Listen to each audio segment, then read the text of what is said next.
To today's webinar. I've lost count of how many we've done now, but we've been doing it for a year and a half or so now, haven't we, Sarah?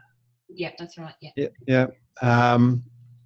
So for those of you who haven't attended before, we try and hold webinars roughly once a month. So I'll put in an early plug for anyone who's got topics they might wish to hear about or to present on. Please get in touch.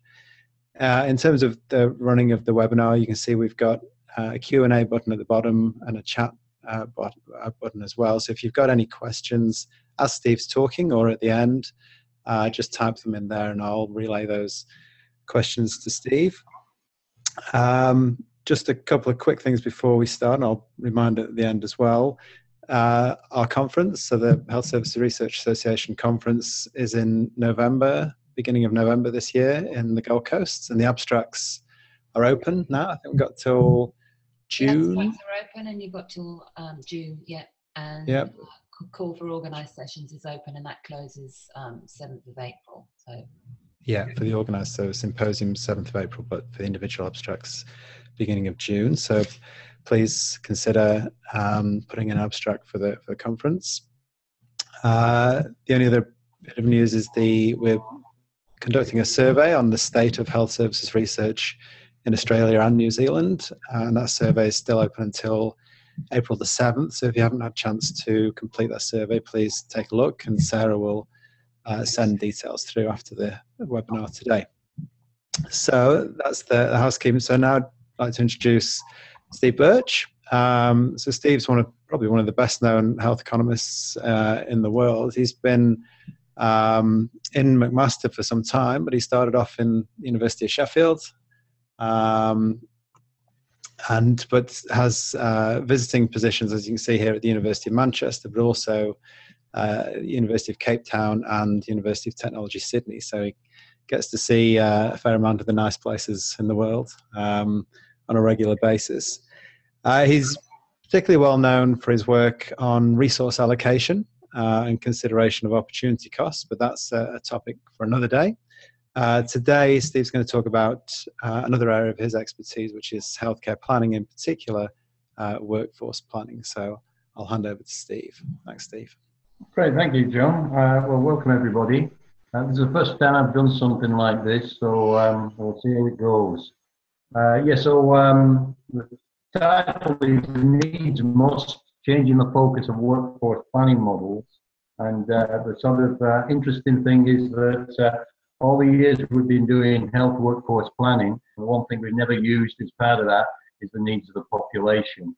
The sort of work that I've been involved in, the models we've been sort of working with, have been attempts to actually bring needs into the planning for our health workforce.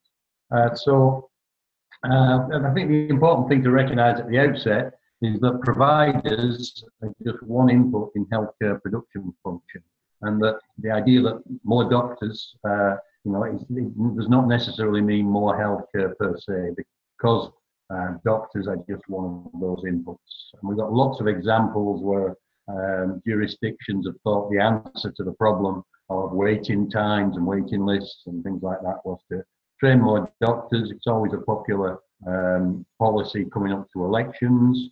And of course, if that's not the source of the problem, it's not going to do anything to actually solve the problem. Secondly, the workforce covers a range of skills and disciplines, and that often means that there are overlapping scopes of practice, which gives rise to the opportunity of substituting between different types of workforce, particularly topical at the moment in terms of physicians, physician assistants, and nurse practitioners. And there's also these interdependencies in production in terms of components. And thirdly, services are just one input in the health production function. So, for example, subject, or in the case of healthcare, patient characteristics and context will influence how much health is being produced. And so that's why it's important that we do recognise needs in our planning, not only in the planning of workforce, but in the planning of services and the planning of healthcare funding.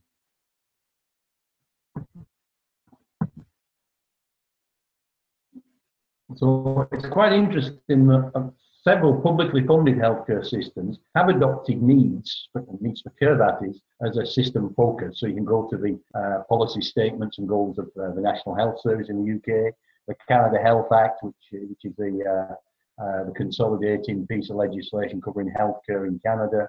And I think also, I'm not an expert on it, I think in terms of Medicare in Australia, it's quite clearly there's an attempt there to sort of address needs as the primary sort of focus.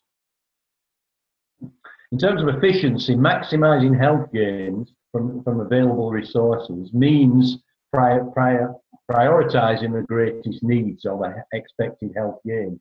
So quite clearly, if our focus is efficiency, then we have to take account of needs. Otherwise, we're not going to be doing a good job of allocating resources. And so, for example, when you have something like a fee-for-service system, it's very difficult to actually reflect needs in a fee-for-service system because you're paying a provider for the service, not necessarily for the type of patient who's getting that service. In terms of equity, equating access to care with needs is done by weighting populations by relative needs in the way we distribute available resources. And so again, we've got plenty of examples of that. I think perhaps the UK was the first to develop needs-based allocation formula in terms of what was the ROPE formula back in the 1970s. Certainly I'm familiar with some examples in Australia where states have used needs in allocation formula. So we've got plenty of examples of needs having entered thinking and policy development when it comes to resource allocation. But when it comes to resource planning, that's where we found that our expenditure, services and workforce plans have tended to be independent of each other, so it's no surprise we get bottlenecks in the system, but also needs-free. They don't tend to have needs built into the planning models. I'll give you a quick background on physician planning in Canada. We had a 1964 Royal Commission which said it wanted to maintain the population to doctor ratio at 850. And to do that, they recommended an increase in medical school intake to allow for the expected population growth. Well, by 1991, there was a Burr-Stoddart report, and what they found was the population to doctor ratio had fallen rapidly. And this was largely because population growth didn't meet what the expectations were in 1964. We had a big drop in fertility rates. So what we were finding was that we were planning the number of doctors based on a population that was not being achieved. And so they suggested that, I recommended that, I've got something, there we go, that we stabilise the population doctor ratio between 500 and 550 through a package of measures which included, amongst other things, reducing medical school intake. So instead of it being 850, we were now saying, well, let's pick it at 500. In 1998, the Canadian Medical Association noted that population growth exceeded physician growth post-1991. And so as a result, we had 5 less doctors per 100,000 population. Our population doctor ratio growth of 2.6, which was actually less than 0.5% per year. So this was in no way a crisis, given that we've got things like technology improvements in healthcare, electronic medical records, which is supposed to make physicians more productive. This was not a crisis, but of course the Canadian Medical Association used it to say there was a crisis. And they estimated that the physician to population ratio would fall by 31% over the next 25 years. And you can imagine what sort of crisis headlines this led to in the press. And so, of course, what did we do? We increased medical school intake. So by 2004, the population per doctor ratio was down to 471, far less than previous targets. So here we go. So overall what we found was between 61 and 2003, there was a 63% increase in physicians after allowing for population growth. You might wonder what we're all doing, but that was because of the problems in the planning system. In British Columbia, for example, for every physician in 2005, there were 34 fewer people to care for than in 1996. So that's just over a 10-year period. We've got this considerable reduction.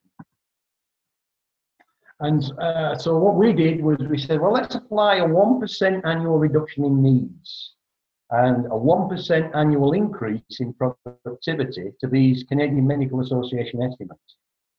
And just by changing those two assumptions, and they were implicit assumptions in the CMA estimates, that produces a reduction of 27% in the effective population per doctor ratio over the next 25 years. So quite clear, these plans lead into massive oversupply of physicians in the system. So what happens here? Well, we've got the example of pediatrics. There's a nice paper in 2005, I think it is, in the journal Pediatrics, which is the top pediatric journal, I think, in the world, certainly in North America. And the author there, he had the unfortunate name of Dr. Shipman, but he's not the UK Dr. Shipman, who killed all these elderly ladies because it once got in the will. It's a different Dr. Shipman, who is a top researcher in the US. And he noted that the number of paediatricians and children in the US is expected to increase by 64% and 9% respectively by the year 2020. And so he recommended that if we, the paediatricians, are going to maintain our workloads, we need to expand services and expand patient populations beyond current age groups. No recommendation we need to reduce the training of paediatricians, just let's find more business to do. And so in 2008, the American Academy of Pediatrics came up with recommendations for cholesterol screening and treatment for children aged 2 and over. And those recommendations were implemented the following year.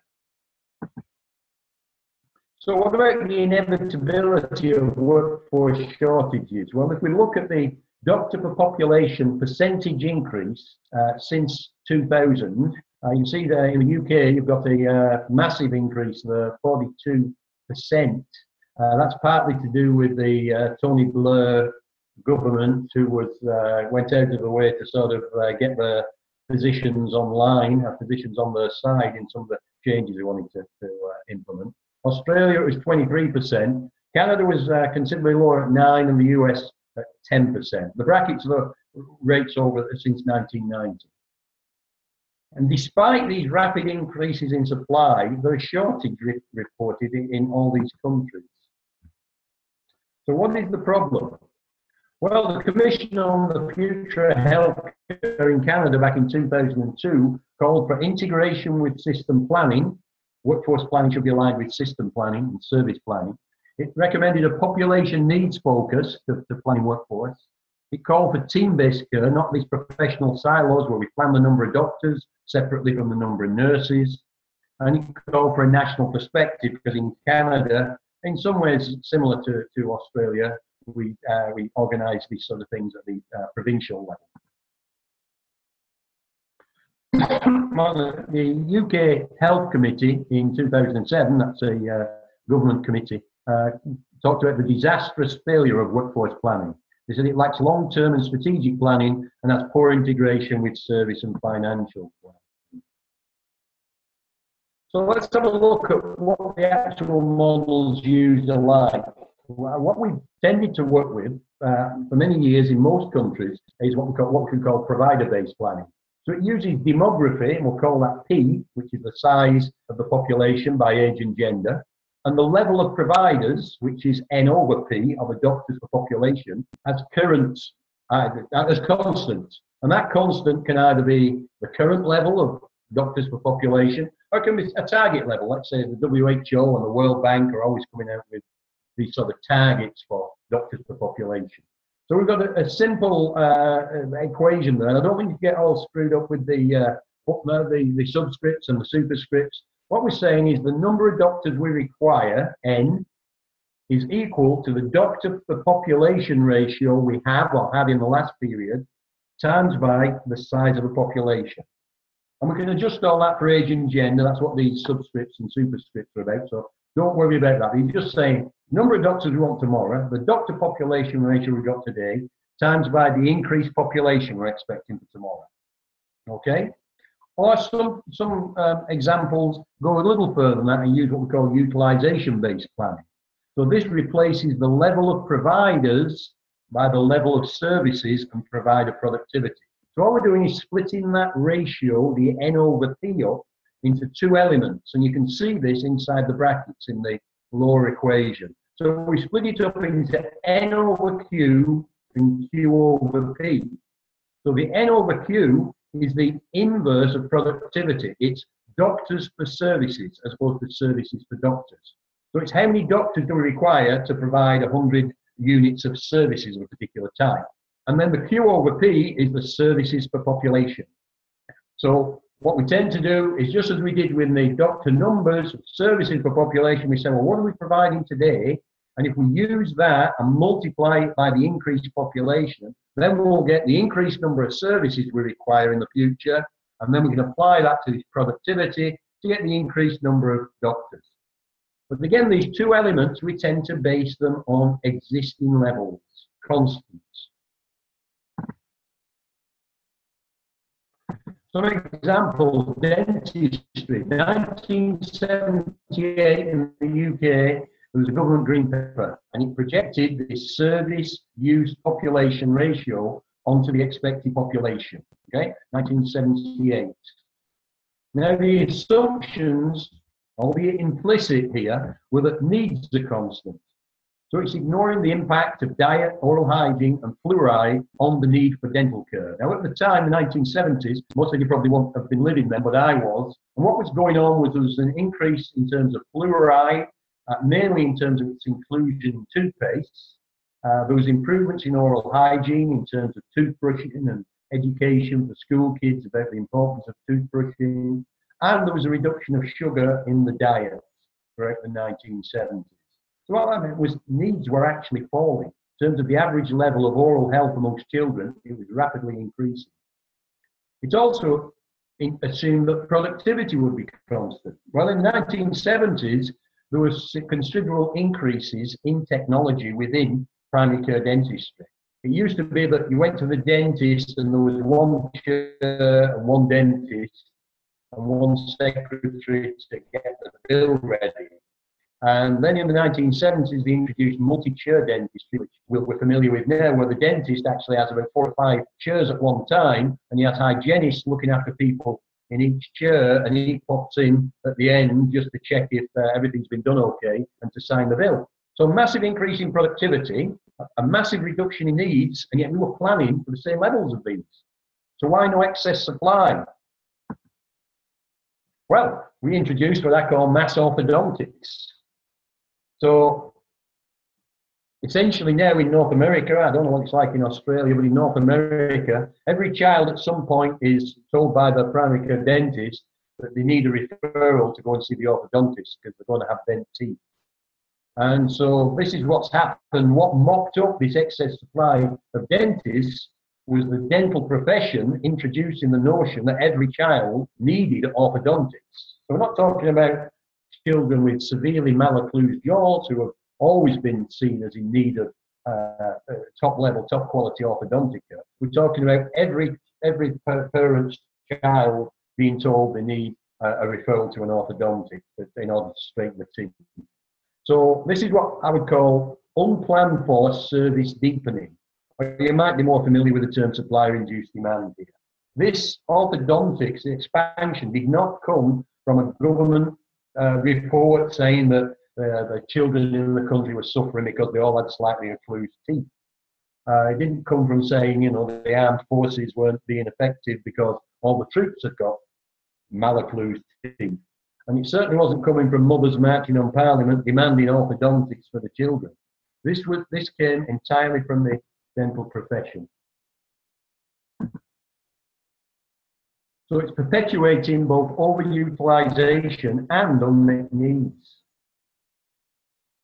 And as a result, this model provides an inadequate conceptual basis for planning. Presented as demand-based planning, as exogenous, and utilization is the interaction of supply and demand. So what we've actually got, demand for healthcare is determined by providers who service recommendations to patients. So it's actually reflecting provider interests. And so instead of it being actually demand-based planning, Because supply determines demand, it's actually supply-based planning. And certainly if you go to Evans's book on healthcare in Canada, the textbook he produced, it's what he would call the healthcare income expenditure identity. And that is everything that is spent on healthcare ultimately arrives as someone's income along the way, whether that be a provider or a medical equipment manufacturer or a pharmaceutical company. We need to recognize that when we're talking about demand, we're actually talking about supply in healthcare. Some interesting studies that were done by a Canadian health economist, Mateo. He used regression analysis to identify factors associated with healthcare expenditure growth. So what is it that's behind this continuing growth in healthcare expenditure? And he used his estimating equation to plan the future aggregate healthcare expenditures. In his first model, it didn't even include the number of physicians in there. So he didn't see physicians as being a potential determinant of healthcare expenditure. In the second model, he included physicians, but found they added nothing to a model that included service utilization. So you got utilization in his regression equation, and that was explaining changes in expenditure over time. But when you added physicians to it, it didn't add anything. Well, surprise, surprise, how do you get utilization? Well, you get utilization from physicians. So if you've already got utilization in your equation, adding physicians will not add anything. It's a misunderstanding of where utilization comes from. He said, as a result, physician numbers are a modest policy concern for restraining health costs and other factors such as utilization. Now, this is some literature that I picked up, peer-reviewed, of course, which was on a train in the UK. It's not my regular reading, but I don't want you to look at the 3 DVDs of Superman and the Hulk, but look at this headline underneath. Official, over 50s are getting younger. They are fitter, richer, happier, and live their lives to the full. So this was a official government report in the UK, which was noting that we've got this generational improvement in health levels, and yet we're not using that in the way we plan our providers. Here's some information from Canada in terms of healthy aging. The percentage of the population reporting their health as poor or fair in our Canadian community health surveys between 2001 and 2012. So as you can see, within age groups, across the different birth years, people born in 1930 to 34, when they were 65 to 69, it was 21.94% reporting their health as fair and poor. As we got down to later birth cohorts, we're getting fewer people reporting their health as fair or poor at that same age in their life cycle. And we see the same thing at all of these age groups. So we're getting healthier over time on an age-specific basis. And yet we're not reflecting that. We're planning as if at each age group, we've got the same levels of health, the same levels of need as that same age group in previous years. This is when we did some regressions to look at what might explain levels of mortality, mobility, pain, and poor self-assessed health. And so then on the left-hand side, we've got the age, the cohort, so that's the birth years of these people, age squared to take account of any non-constant relationship there, and an interaction between age and cohort. And what we're seeing here is, first of all, if you look at the cohort, you can see each of these reports is and these are all of negative measures of health, mortality, mobility, pain, has got a negative coefficient. So that is, as we get to more recent cohorts, each of those at the same level of the same age is reporting less negative measures of health. And what we find in the age cohort interaction is this is significant for all of these measures apart from poor self-assessed health. So what that's saying is the age relationship with health is also differing across cohorts. So that is going from a young age to an old age is changing from earlier years. So we've got this interaction as well happening. And yet, as I say, we keep planning as if these are the same over time. 65-year-olds are the same as they were 30 years ago. We look at UK prevalence of self-reported limited long-standing illness per 1,000 population by age band. Again, you see over this 20-year period in the middle-aged to older age groups, reductions in the percentage reporting having a limiting health problem. Highest reduction is in the oldest group, 85 plus.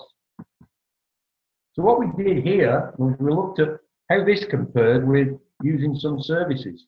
So this is whether or not they went for an hospital outpatient visit, 1,000 population in the last 3 months, again by age. And you can see we've got the opposite thing happening here. We've got utilisation increasing by a substantial amount. And look at that 85-year-old group, 62% increase, even though we were reporting they were less likely to have had a limiting illness.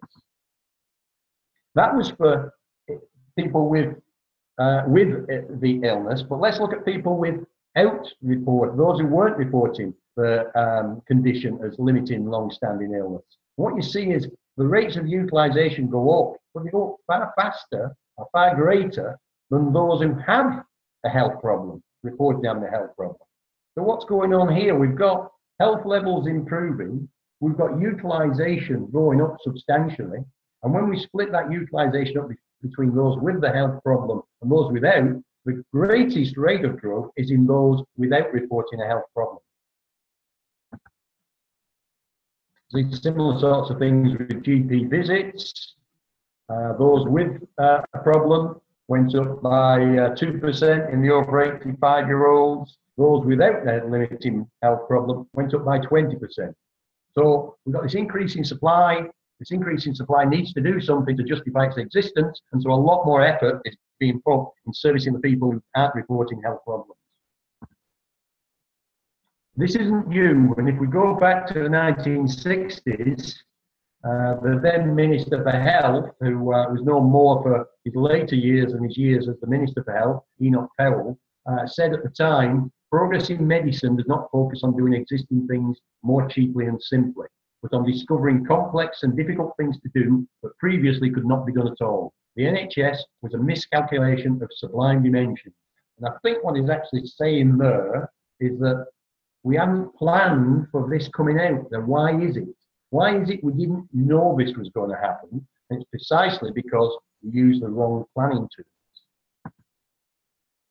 So, how do we get to a needs-based workforce planning model? Well, as I've been emphasising throughout, the importance of introducing needs of a level of health into the planning model. And so what we've done here, and again, don't worry about the superscripts, the subscripts, and the sigma signs in here. We've split this up. Now we've blown up that doctor per population ratio into these 3 elements. We've still got the population at the end, the P variable, the demographic variable, but now in the next element of the equation, we've got H over P. And what H over P is well, what's happening to the level of needs in the population? Are they getting greater? Are they reducing over time? And so we can actually build that into the equation. The next element, Q over H, is, and what do we plan to do for people in these health levels? So for example, did we ever plan to provide mass orthodontics for every child in the population? Probably not. It happened. But if we'd have been using this model, we wouldn't have been having that level of supply that was consistent with delivering that level of orthodontics. So that's Q over H. Hopefully we can make those, use for those variables some evidence-based measures of service delivery by need group. And then the first element is the same productivity variable that we had before. So that's the number of, well, the inverse of productivity, the number of doctors required or providers required to deliver a certain level of service. So we've got these 4 elements: demography P, what I call epidemiology, H over P, which is the level and distribution of needs in the population. We've got the level of service, Q over H, which is the level of service planned for each level of need. And you've got the productivity, or the inverse of the average level of productivity among providers. 4 elements, all of which are variables, not constants, all of which we can use and we can actually manage as policy variables here. The one that's most difficult to manage is going to be P, governments have failed over many years in trying to control or manage the size of a population. But the further you go along, the more you've got influence over these elements that determine the requirements for providers in the future. So, now in a recent paper in Health Economics, this model was severely criticised by Basu and Pack. Basu was formerly worked in the Health Canada in Ottawa, our government health agency, and he certainly didn't like this approach. And in the paper, they claim that needs-based models are inefficient. And they say some needs won't seek services. So some people with needs might not go to the doctor, might not go to the hospital, and so we'll have oversupply. And this would be non-welfare maximising. They much prefer utilisation-based models, and they argue for utilisation-based models because they incorporate personal preferences and socio-economic factors to maximise social welfare, that is, the aggregate of individual utilities. So they want us to go back or to maintain using these utilisation-based models that have led us into all the problems we face at the moment. Well, is it a prescription for inefficiency? Well, the first issue is that it assumes the objective of publicly funded healthcare systems is social welfare maximisation. Now, I've not seen that in any policy document for the National Health Service or Canadian Medicare or Australian Medicare. If welfare maximisation is the goal, then publicly funded healthcare is unlikely to be the solution. You can get welfare maximisation much more productively by not sending money through the channels of physicians' bank accounts. Okay, there's far more efficient ways of improving welfare than that. It also assumes that utilisation reflects individual preferences.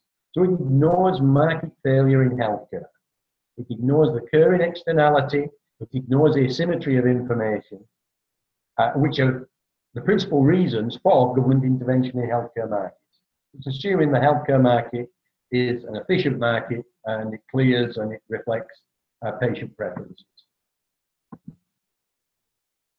So why inefficient? Well, they say an individual with a lower social standing must exert greater effort to obtain the same level of health care as someone with the same medical condition, but with higher social standing.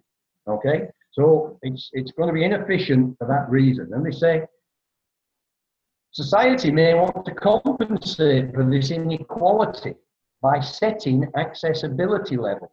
However, the precise way in which the compensation should occur depends on the objective of the society beyond mere efficiency and lies outside the scope of this paper. That was their paper. In other words, they're saying, but actually what we're saying is not optimal, and we're going to have to adjust these allocations somewhere or another to compensate for that. And when pushed, one of those things would be characteristics of patients, such as their needs.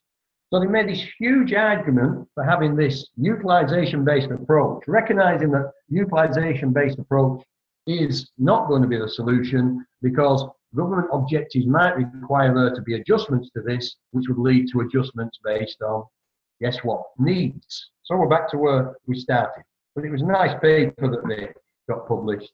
If the objective of society is maximising health gains from available resources, and certainly we see that in documentation in the UK for the National Health Service, we see in some documentation in Canada, then that compensation that they say would be required would be based on needs. So, health workforce planning, we need to get the question right.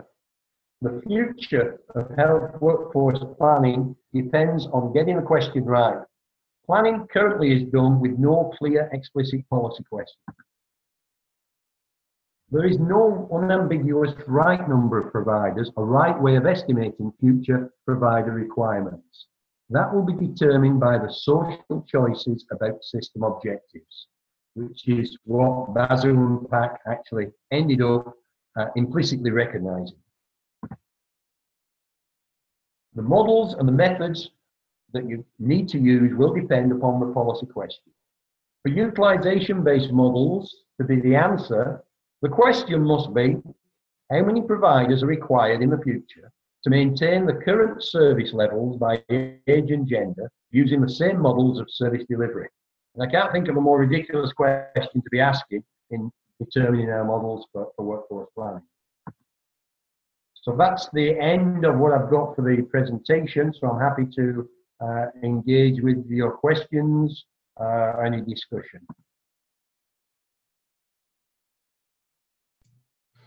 Thanks, Steve. That was great.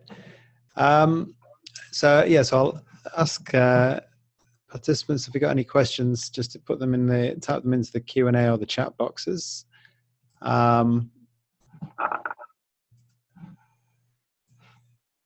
Whilst we're waiting, can you say anything, Steve, about how you represent need in your workforce models? It would depend upon the level of planning that you're doing. But for example, in some work we've just been engaged in. You're cutting out a bit there.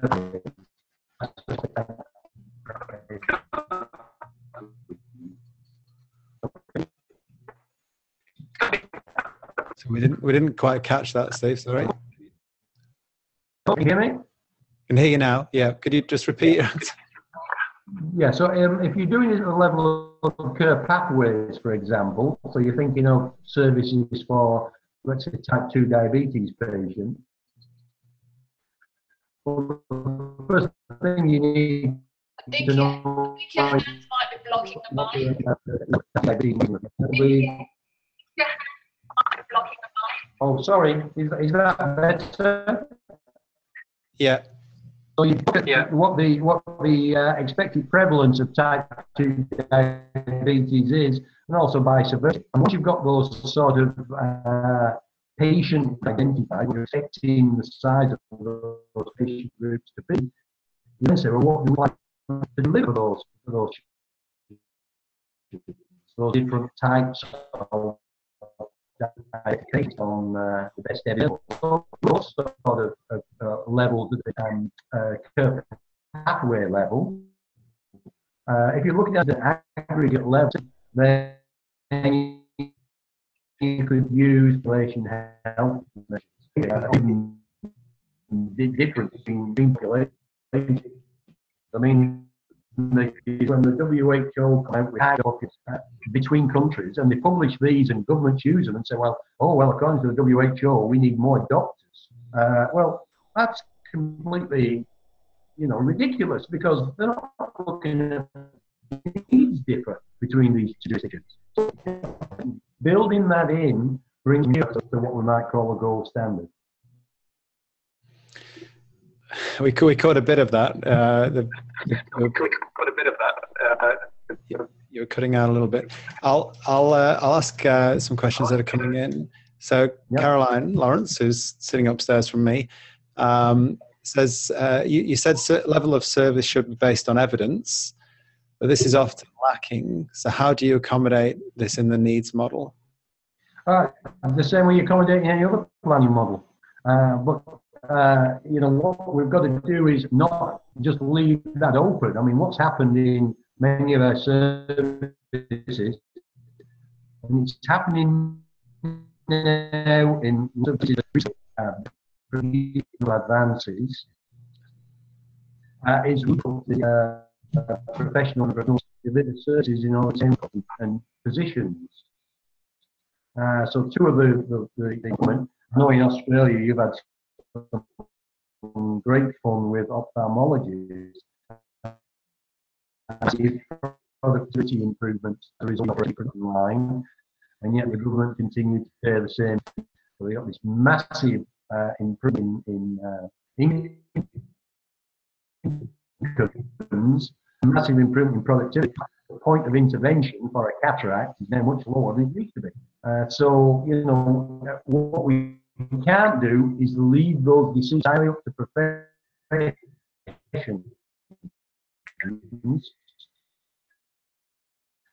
but to have some interest.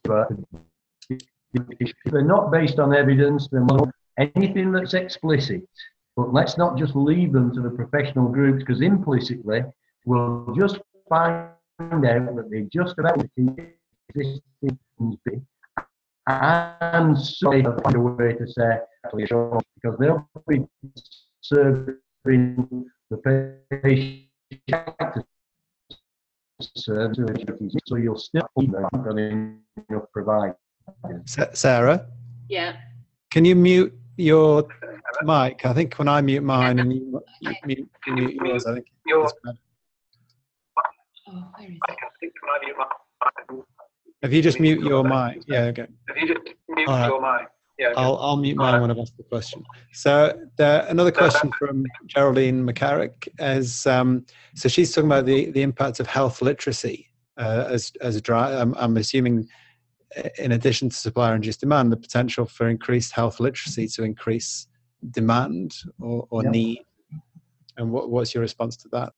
Well, actually, improved health literacy could actually reduce demand. Because improved health literacy, we're not at every parent taking the child along for orthodontics, for example. So the health literacy one is better informing the patients, not just giving a hotline between the docs who want to, advertise their goods, for example.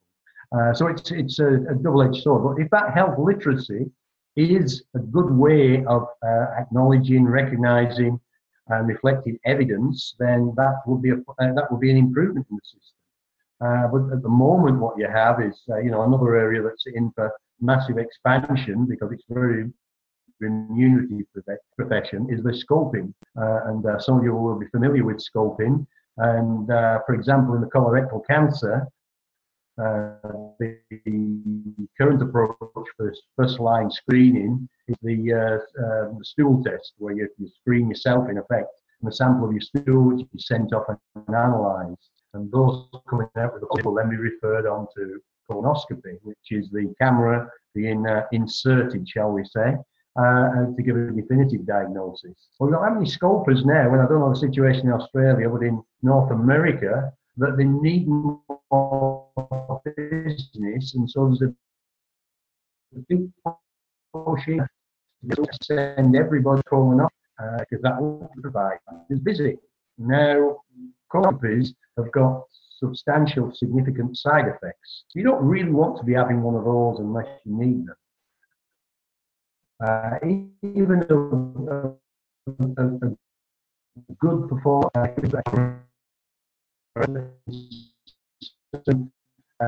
can lead to things like unless you really need that. So that's what we're getting. This health literacy, is it genuine evidence-based health literacy, or is it professional literacy? Even go for this and go for that. It's not evidence-based.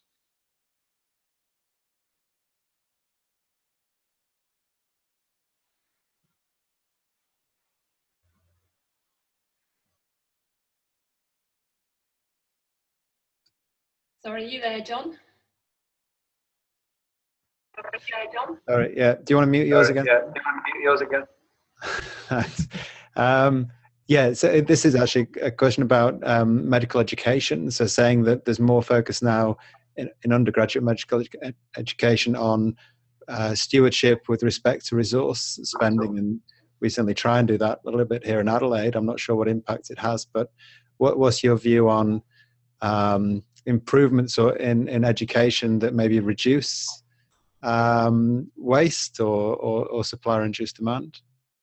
Well, it's very good. I mean, how are you going to control supplier-induced demand when people's incomes depend upon it and positions depend upon it?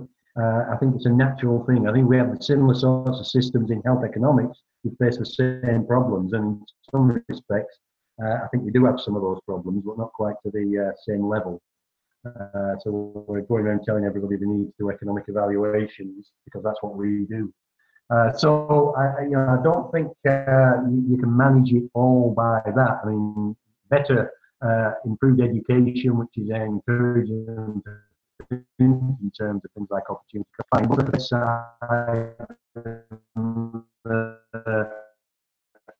to your hands again, Steve. Steve, your hands.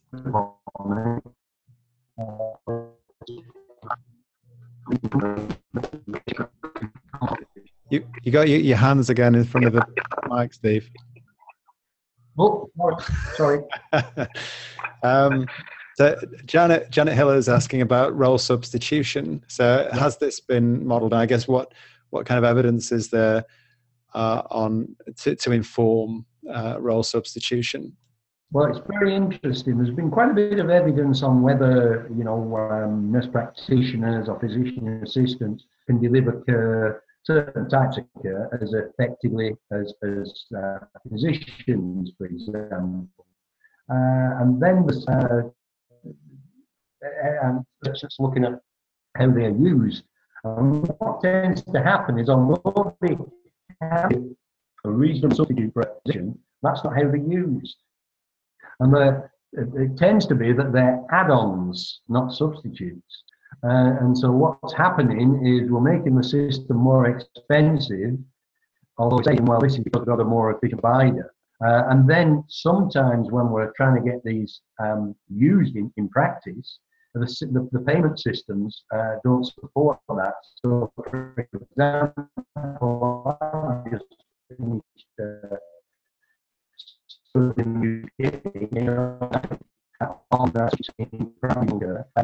wages paid in the National Health Service is based on like a annual total. Based on what they did last year, they get an annual total and expect to deliver so much volume.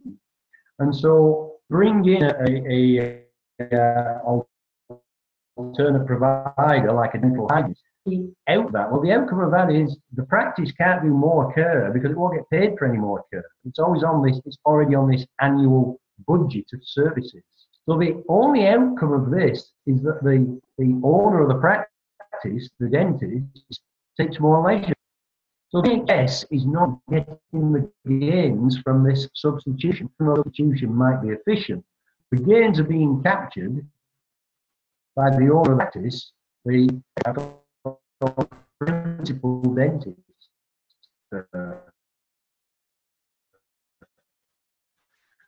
So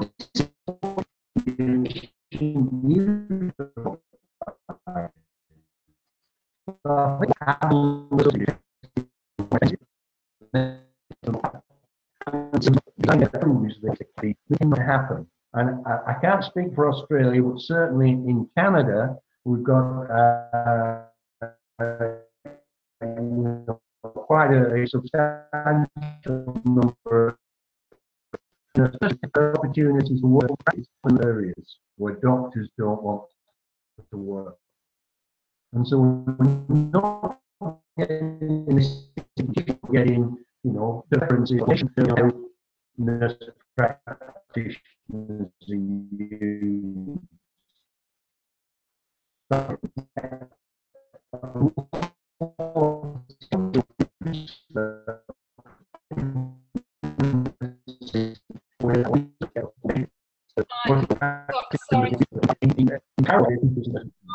Steve, sorry, John.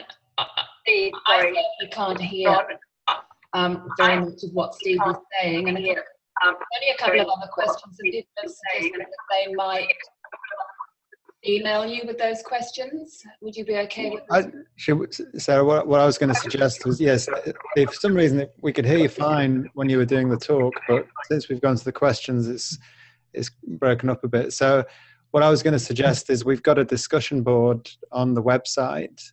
So would it be okay if we invite the participants to post questions on the discussion board, and then we can forward those to you or provide you with access to those questions, and you might be able to provide some responses via that? Yeah, that would be fine. Yeah? I'll sort something out, John, after the event, certainly with the people that had questions here, and work something out so we can get those questions answered. Yeah, I'm sorry about. I think it's the quality of the internet connection. Yeah, well, it was fine during the presentation. It's just in the questions it seems to have. Well, I'm hearing both of you now perfectly, and yet before it was all cutting up. Yeah, now we can hear you, but dropping in and out. Yeah, it's dropping in and out. But anyway, I think it was really interesting talking. It's obviously generated a lot of interest and questions. So yeah, we'll definitely follow up with the questions and try and get some engagement between yourself and the participants. I don't know if Terry and Janet are still online, but I will send Steve those questions in an email and copy them in, and maybe he can just do a quick answer by email. Yeah, and I'll see maybe what and maybe start a discussion board post. Yeah, that would be great. Okay, well, thanks very much, Steve. Interesting as always. And thanks everyone for calling in. As you can see, Sarah's just put up the reminder for the conference to give you the details there with all the deadlines. So thanks again, and we'll keep you informed of future webinars and events as well. we've had real problems with this one, I'm sorry, and we don't normally have such an issue with the sound, so don't give up on us. They're normally technically pretty good, so it's just a hiccup. Yeah, I think the sound during the talk was fine, wasn't it? Yeah. All right. Thanks very much. Okay, thank you. Thanks, Steve. Thanks. Bye. Right.